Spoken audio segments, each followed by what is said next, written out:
যেমন সাধারণত 6টি কারণে আপনার বিড়াল পালন করা উচিত।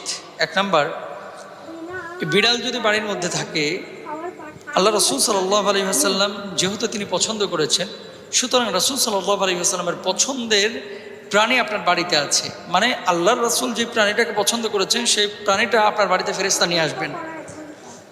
দ্বিতীয়ত, নবীজি সাল্লাল্লাহু আলাইহি ওয়াসাল্লাম যেহেতু পছন্দ করেছেন, আল্লাহর নবী যা পছন্দ করেছেন সেটা কিন্তু আল্লাহ পছন্দ করেন, তাহলে আপনাকেও সেটা পছন্দ করা উচিত।